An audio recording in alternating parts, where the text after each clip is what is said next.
నమస్తే, నేను Priya. Welcome to focus. ప్రపంచం నిత్యం సంఘర్షణలో కొట్టుమిట్టాడుతోంది. 2 యుద్ధాలు కొనసాగుతుండగానే 3వ యుద్ధం మొదలైంది. డొనాల్డ్ ట్రంప్ ఏ ముహూర్తాన వచ్చాడో ప్రపంచమంతా అల్లకల్లోలంగా మారిపోయింది. ఎప్పుడు ఏం జరుగుతుందో తెలియడం లేదు. అణువాయుధాల పేరుతో ఇరాన్పై బాంబుల వర్షం కురిపిస్తున్నాడు. వేల మంది ప్రాణాలను బలి తీసుకుంటున్నాడు. ట్రంప్ రాకతో ప్రపంచం అతలాకుతలం. ఇరాన్ను లొంగిపోవాలని బెదిరిస్తాడు.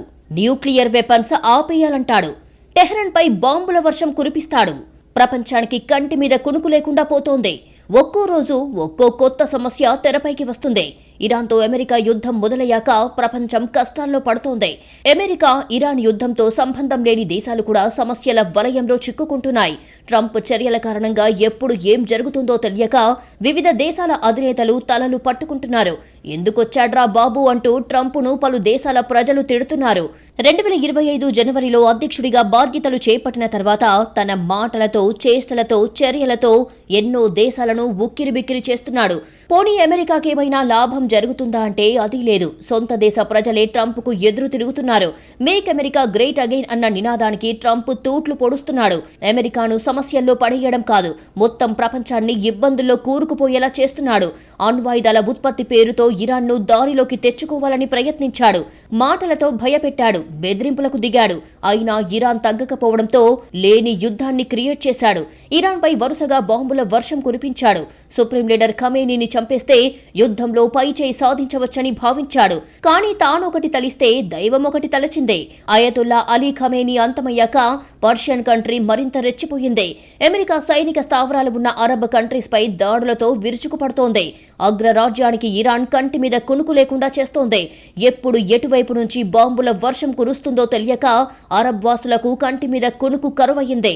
సహచరుల మాట వినడం లేదు. యుద్ధంలో భంగపాటు తప్పదని తెలిసినా పట్టించుకోవడం లేదు.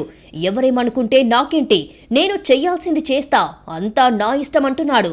అగ్రరాజ్యం బాధ్యతలు చేపట్టినప్పటి నుంచి ట్రంప్ ఆడిందే ఆట, పాడిందే పాట. ఒకవైపు యుద్ధాలను ఆపాలని ఢంకా బజాయిస్తాడు, ప్రపంచ శాంతి బహుమతి కావాలంటాడు. మరోవైపు తానే ఇరాన్పై బాంబుల వర్షం కురిపిస్తాడు. ఎవరేమనుకుంటే తనకేంటి అన్నట్లుగా వ్యవహరిస్తున్నారు. యుద్ధంలో ఇరాన్ ప్రతిదాడులతో రెచ్చిపోతున్నా పై చేయి సాధించినట్లు బిల్డప్ కొట్టడంలో ట్రంప్ను మించిన అధ్యక్షులు లేరు. తాను పట్టిన కుందేటికి 3 కాళ్లంటున్నారు. మిత్రులు, శత్రువులు అంటూ ఎవరూ లేరు. ఫస్ట్ అమెరికా, తర్వాతే ఏదైనా అంటున్నారు. అమెరికా చరిత్రలోనే సుదీర్ఘ ప్రభుత్వ సేవలు షట్డౌన్ అయ్యాయి. కొన్ని దేశాలను టారిఫ్లతో బెదిరించాడు. మరికొన్ని దేశాలను యుద్ధాల పేరుతో భయపెడుతున్నాడు. మాట వినకపోతే సైనిక చర్య తప్పదంటూ బ్లాక్మెయిల్ చేస్తున్నాడు. దారిలోకి రాకపోతే దేశాలను ఆక్రమించుకుంటామని వార్నింగ్లిస్తున్నాడు. అసలు ట్రంప్ మానసిక పరిస్థితేంటో అమెరికా ప్రజలకు కూడా అర్థం కావడం లేదు. ఎప్పుడు ఏం చేస్తాడో, ఎలాంటి నిర్ణయం తీసుకుంటారోనన్న టెన్షన్తో గడుపుతున్నారు రిపబ్లికన్లు. ప్రపంచానికి శత్రువనుకుంటే ఓకే, కానీ తమ దేశానికి కూడా అనేక సమస్యలు తెచ్చిపెడుతున్నాడు. అమెరికాకు ఎంతో మంది అధ్యక్షులుగా పనిచేశారు. డొనాల్డ్ ట్రంప్లా వివాదాలు సృష్టించలేదు. కాంట్రవర్సీలకు కేర్ ఆఫ్ గా మారలేదు.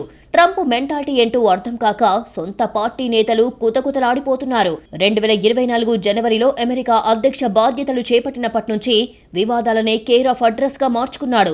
అమెరికా అంటేనే ప్రపంచ దేశాలకు చిరాకు తెప్పించేలా వ్యవహరిస్తున్నాడు. తలతిక్క నిర్ణయాలు, రోజుకో వివాదాస్పద కామెంట్లతో మునిగి తేలుతున్నాడు. అసలు అమెరికాను ఏం చెయ్యాలనుకుంటున్నాడో ఆ దేశ పౌరులకే అర్థం కావడం లేదు. టారిఫ్లు బాధేశాడు. H-1B వీసాల ఫీజును పెంచేశాడు. అక్రమ వలసల పేరుతో విదేశీయులను తరిమేశాడు. యూనివర్సిటీల్లో సోషల్ బెట్టింగ్ పేరుతో విదేశీ విద్యార్థులకు కంటి మీద కొనుకు లేకుండా చేస్తున్నాడు. కెనడాతో కయ్యానికి కాలు దువ్వాడు. డ్రగ్స్ పేరుతో వెనజువేలా అధ్యక్షుడు మదురోను బంధించాడు. కొలంబియాను భయపెట్టేందుకు ప్రయత్నించినా అది కుదరలేదు. ఇరాన్ను సైనిక చర్య పేరుతో బెదిరిస్తున్నాడు. అణు ఒప్పందం చేసుకుంటే ఓకే, లేదంటే దాడి చేస్తామంటూ వార్నింగ్లు ఇస్తున్నాడు. ఉక్రెయిన్, రష్యా వార్, ఇజ్రాయెల్, పాలస్తీనా, భారత్, పాకిస్తాన్ యుద్ధం అన్నిటిలోనూ వేలు పెడుతున్నాడు. అంతా నేనే అంటాడు, అన్నీ నేనే చేశానంటాడు. గ్రీన్లాండ్ విషయంలోనూ డొనాల్డ్ ట్రంప్ దూకుడుగా వ్యవహరించారు. అమెరికా జాతీయ భద్రతకు వ్యూహాత్మకంగా ఉన్న గ్రీన్లాండ్ను అప్పగించాల్సిందేనని డొనాల్డ్ ట్రంప్ హెచ్చరికలు జారీ చేశారు. గ్రీన్లాండ్ను డెన్మార్క్ కాపాడుకోలేదని, ఆ సత్తా అమెరికాకు మాత్రమే ఉందంటూ గ్రీన్లాండ్ను తక్కువ చేసేలా మాట్లాడారు. ఐరోపాలో చాలా ప్రాంతాలు గుర్తుపట్టే పరిస్థితిలో లేవంటూ కించపరిచారు. ఈ అంశంపై భిన్న వాదనలు వినిపించవచ్చేమో గానీ ఇందులో ఎలాంటి వాదనకు తావులేదని వ్యాఖ్యానించారు. ఇక్కడికి వేర్వేరు ప్రాంతాల నుంచి వచ్చారు. ఎవరిని అవమానపరచడం నా ఉద్దేశం కాదంటూనే గ్రీన్లాండ్ను గుర్తించేది లేదంటూ కుండబద్దలు కొట్టారు. అమెరికా తప్ప ఏ ఒక్క దేశం లేదా దేశాల కూటమి గ్రీన్లాండ్ను రక్షించే పరిస్థితుల్లో లేవని, ఆ దేశాలను చులకన చేసి మాట్లాడారు. గ్రీన్లాండ్ విషయంలో నాటో దేశాల మధ్య భిన్న అభిప్రాయాలు ఉన్నాయి. అధ్యక్షుడిగా బాధ్యతలు చేపట్టిన తొలి 10 నెలల్లోనే నేను 8 యుద్ధాలు ముగించానంటూ గొప్పలు చెప్పుకున్నాడు. కంబోడియా, థాయిలాండ్, పాకిస్తాన్, భారత్ మధ్య అణు యుద్ధం జరిగేదేనంటూ తనని తాను కీర్తించుకున్నాడు. తన జోక్యం లేకపోతే 3.5 కోట్ల మంది చనిపోయేవారంటూనే పాకిస్తాన్ ప్రధాని షెహబాజ్ షరీఫ్ను ఎరకాటంలోకి నెట్టేశారు. అయితే భారత యుద్ధాన్ని ప్రస్తావిస్తున్నప్పుడు తాను లేకపోతే పాక్ ప్రధాని చనిపోయి ఉండేవారనే ట్రంప్ నోరు జారారు. కానీ వెంటనే 3.5 కోట్ల మంది యుద్ధంలో చనిపోయేవారని పాక్ ప్రధాని తనతో చెప్పినట్లు వెల్లడించారు. తాను అధ్యక్షుడిగా ఉన్నట్లయితే రష్యా ఉక్రెయిన్ యుద్ధం జరిగేది కాదంటూ కాకమ్మ కబుర్లు చెప్పుకోవడంలో ట్రంప్ను మించినోళ్లు లేరు. అనుకున్నదొకటి అయినదొకటి బోల్తా కొట్టిందిలే బుల్బుల్ పుట్ట అన్నట్లు ట్రంప్ పరిస్థితి తయారైంది. దాడులతో టెహ్రాన్ దారిలోకి వస్తుందని భావించారు. యుద్ధం ఇరాన్ ప్రజలను ఏకం చేసింది.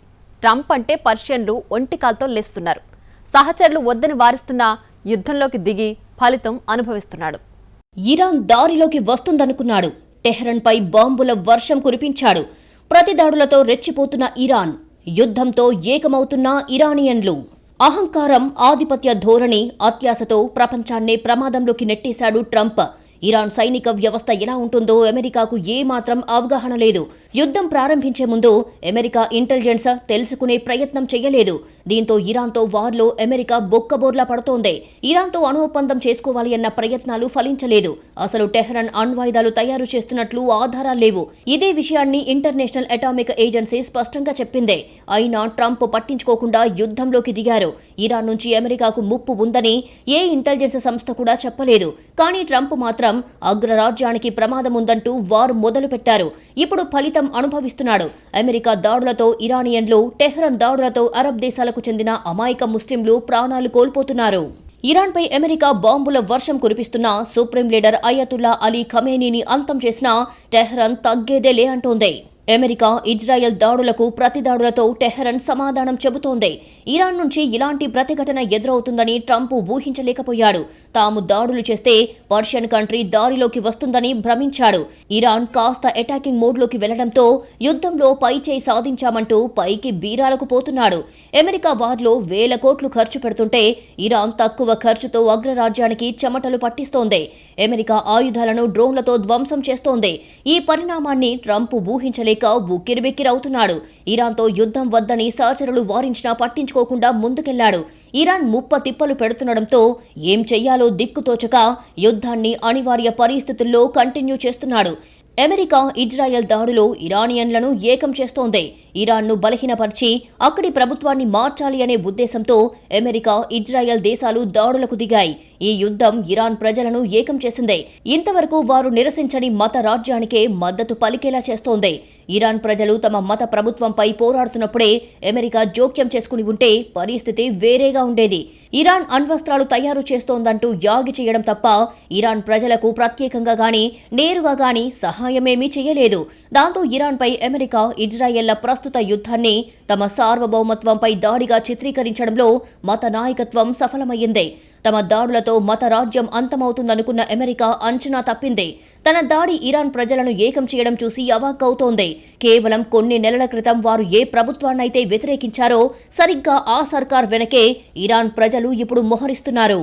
ప్రస్తుతం పశ్చిమాసియాలో కొనసాగుతున్న ఉద్రిక్తతల్లో ఇరాన్ షాహెద్ డ్రోన్లు అమెరికా, ఇజ్రాయెల్ను తిప్పలు పెడుతున్నాయి. వీటిని తిప్పికొట్టే సాంకేతికతను ఉక్రెయిన్ ఎప్పుడూ అభివృద్ధి చేసింది.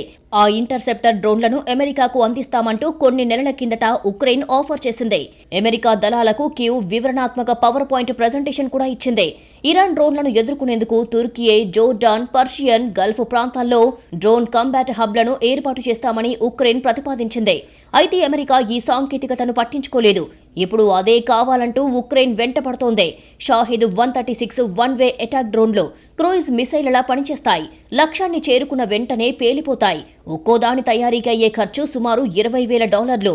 ఈ డ్రోన్లను అడ్డుకునేందుకు అమెరికా పేట్రియాట్ వంటి ఖరీదైన క్షిపణులను వినియోగించాల్సి వస్తోంది. వీటి ధర కోట్లలో ఉండటంతో ఖర్చు తడిసి మోపెడవుతోంది.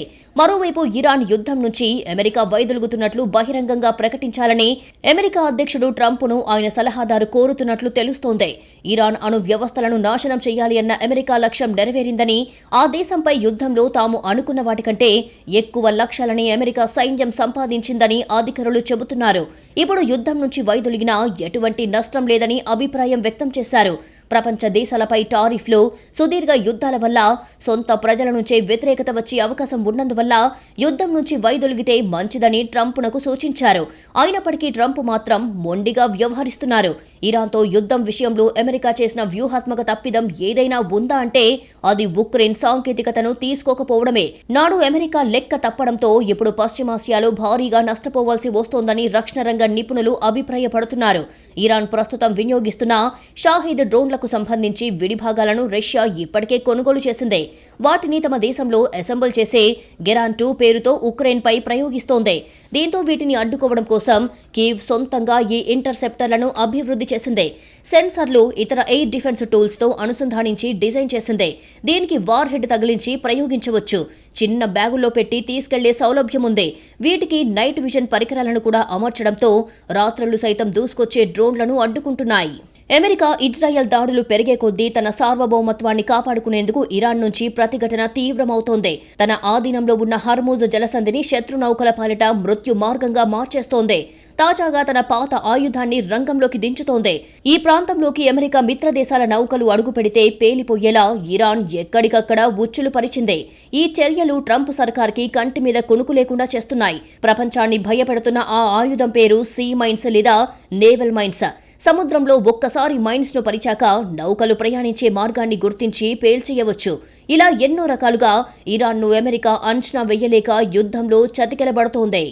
ట్రంప్ అధ్యక్ష బాధ్యతలు చేపట్టినప్పటి నుంచి అమెరికా రివర్స్ గేర్లో వెళ్తోంది. వీసా ఫీజులు ఊహించని విధంగా పెంచేశాడు. సుంకాల పేరుతో అనేక దేశాలను వేధింపులకు గురిచేశాడు. డ్రగ్స్ పేరుతో వెనిజువెలా అధ్యక్షుడిని రాత్రికి రాత్రే బంధించి మోనార్క్ కనిపించుకున్నాడు. యుద్ధంలో అమెరికాకు ఇజ్రాయెల్ పావు. ట్రంప్ వచ్చాక అమెరికా రివర్స్ గేర్. గిల్లి కజ్జాలు పెట్టుకోవడంలో దేశముదురు. కెనడా, మెక్సికో వస్తువులపై భారీగా సుంకాలు. Make America great again. America ఎన్నికల వేళ డొనాల్డ్ ట్రంప్ నినాదం. ఏ ముహూర్తాన ఈ డైలాగు చెప్పాడు కానీ అంతా రివర్స్ గేర్లో నడుస్తోంది. మేక్ అమెరికా గ్రేట్ అగైన్ అన్న సంగతి దేవుడెరుగు. దేశంలో ఏం జరుగుతుందో కూడా ప్రజలకు అర్థం కావడం లేదు. అమెరికా అధ్యక్షుడు డొనాల్డ్ ట్రంప్ ప్రపంచానికి తలనొప్పిగా మారాడు. అగ్రరాజ్యం అధ్యక్షుడి హోదాలో రోజుకో వివాదం సృష్టిస్తున్నాడు. ఎవరైతే నాకేంటి, నేను చెప్పింది వినాల్సిందేనని హుకుం జారీ చేస్తున్నాడు. కాదు కూడదు అంటే వార్ వన్ సైడే అని బెదిరింపులకు దిగుతున్నాడు.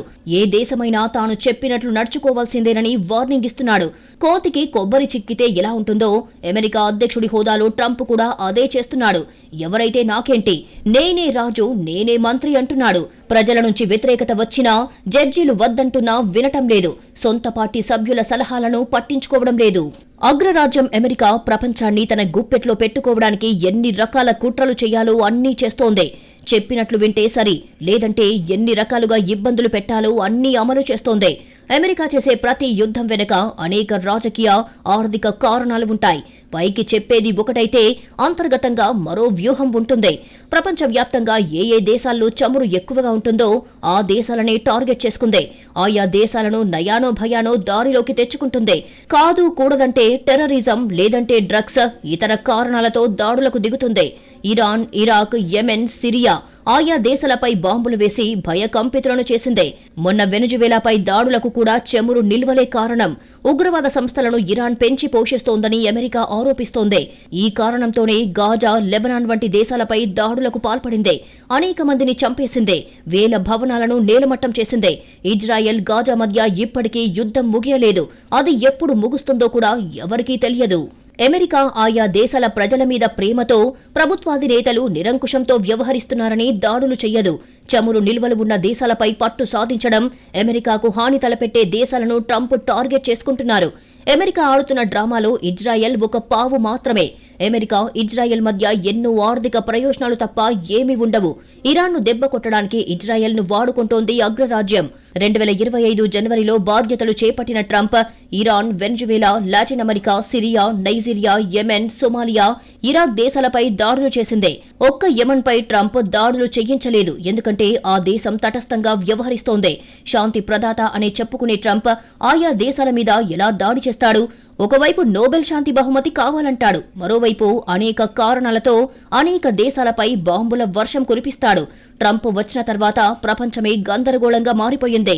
ఎప్పుడు ఏ దేశాల మధ్య యుద్ధం జరుగుతోందో అంచనా వేయలేని పరిస్థితులు నెలకొన్నాయి. వివాదాలు సృష్టించడం ట్రంప్నకు వెన్నతో పెట్టిన విద్య. గిచ్చి గిల్లి కజ్జాలు పెట్టుకోవడంలో దేశముదురు. భారత ప్రధాని నరేంద్ర మోడీ తనకు మంచి స్నేహితుడు అంటూ ప్రశంసలు కురిపిస్తాడు. ట్రేడ్ డీల్ కుదుర్చుకోకపోతే భారీ టారిఫ్లు తప్పవంటూ బెదిరింపులకు దిగుతాడు. నాలుక మడతెట్టడంలో ట్రంప్నకు మరొకరు సాటిరారు. భవిష్యత్తులో రాలేరు కూడా. అతడే సుంకాలు పెంచుతాడు, మళ్లీ తనే తగ్గిస్తాడు. అసలు ట్రంప్ మెంటాలిటీ ఏంటో ఎవరూ అంచనా వేయలేకపోతున్నారు. అధ్యక్షుడి నిర్ణయాలను చూసి ట్రంప్ కంపు చేస్తున్నాడని అమెరికన్లు విమర్శలు చేస్తున్నారు. కొన్ని దేశాల నుంచి వచ్చే దిగుమతులపై భారీ సుంకాలు విధించారు. ముఖ్యంగా చైనా, కెనడా, మెక్సికోల నుంచి వచ్చే వస్తువులపై డ్రగ్ ట్రాఫికింగ్, సరిహద్దు సమస్యలను సాకుగా చూపి అదనపు పన్నులు బాదారు. ట్రంప్ తీసుకున్న ఈ నిర్ణయాన్ని సవాల్ చేస్తూ డజన్కు పైగా డెమోక్రాట్ రాష్ట్రాలు, వందలాది చిన్న వ్యాపార సంస్థలు కోర్టును ఆశ్రయించాయి. గతంలో జో బైడెన్ ప్రవేశపెట్టిన విద్యార్థి రుణాల మాఫీ పథకాన్ని ఏ ప్రాతిపదికనైతే కోర్టు కొట్టివేసిందో అదే కోణంలో ఇప్పుడు ట్రంప్ సుంకాలను కూడా సవాల్ చేశారు. ట్రంప్ విధించిన ఈ సుంకాల వల్ల అమెరికా ఖజానాకు భారీగా ఆదాయం సమకూరినప్పటికీ సామాన్యులపై ధరల భారం పడిందని విమర్శలు వచ్చాయి. ప్రస్తుతం అమెరికాలోని ప్రఖ్యాత టెక్, ఐటీ కంపెనీల్లో వేలాది మంది భారతీయులు పనిచేస్తున్నారంటే అందుకు కారణం H-1B వీసాలే. ఇప్పుడు ఈ వీసాల జారీ నిబంధనలను ట్రంప్ కఠినతరం చేశారు. ఇప్పటి వరకు H-1B వీసా ఫీజు 1,00,000 నుంచి 6 లక్షల మధ్య ఉంటే దాన్ని ఏకంగా 88 లక్షలకు పెంచారు. ట్రంప్ తీసుకున్న ఈ నిర్ణయంతో టెక్ కంపెనీలు విలవిల్లాడుతున్నాయి. H-1B వీసా విధానం ద్వారా గణనీయంగా లబ్ధి పొందుతున్నది అమెరికా కంపెనీలే. 2024-25 ఆర్థిక ఏడాదికి అమెరికా జారీ చేసిన H-1B వీసాల్లో అత్యధికంగా అమెరికా టెక్ కంపెనీలే దక్కించుకున్నాయి.